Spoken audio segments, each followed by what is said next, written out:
Welcome to Fox in a Box. Have you been to an escape room before?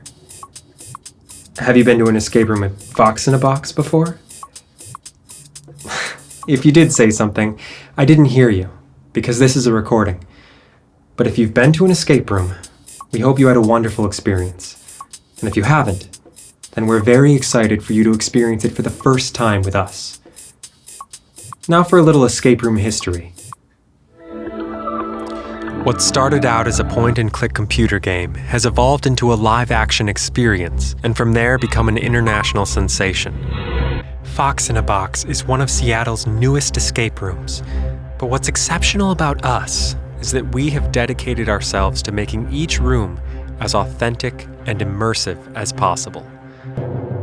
In our nuclear missile bunker, we've installed a 9-foot-long missile, along with military memorabilia that's been collected from all over the world. In our prison break, we brought authentic items from a New York State penitentiary. This includes cells, doors, and more. And in Zodiac, although no prior knowledge of the Zodiac Killer is needed, if you are familiar with the history, you'll see that we took great care to make it feel genuine. Now for some guidelines and ground rules. Now, if you've been to an escape room before, then you've probably heard some of the things that I'm about to say. But trust me, it is important information. Number 1. Look everywhere and search everything. And as you do this, be vocal about everything that you see and find. We all have different perceptions, so you might see something that someone else missed.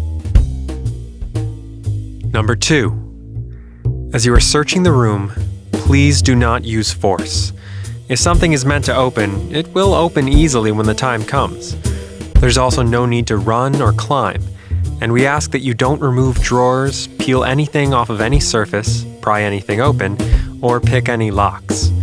Everything you need to solve the puzzles will be within your reach. Number 3. Everything is logical. Everything makes some kind of sense. So, you'll never really have to guess to figure something out.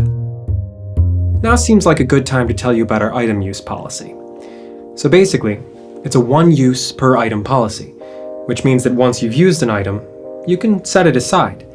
You won't have to use it again. Now there is one kind of exception to this in the Zodiac room, so if you're here for that, just know that there's one item that you'll have to refer to more than once. And that's all I'll say about that. Now is also a good time to tell you about linear versus non-linear rooms. The only fully linear room that we have is the bunker.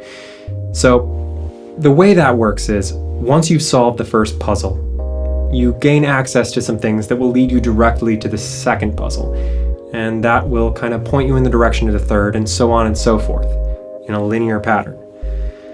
The other rooms aren't like that. In both the Zodiac and Prison, you have a non-linear experience. So, you might find some things early on that you won't be able to use right away, but make sure you hold on to those because you'll probably have to use them later. Number 4. Teamwork is key. None of these rooms can be solved by one person alone, and you will run into puzzles that require a minimum of 2 people, so communicate and make sure you're working together. And finally, number 5. If you get stuck, we offer hints, and they're part of the game.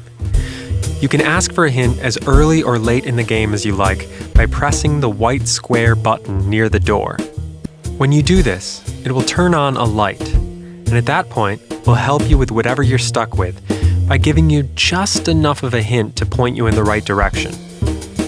The light stays on for 10 minutes, during which time you can't ask for another clue. But once it goes off, feel free to press the button and ask for another.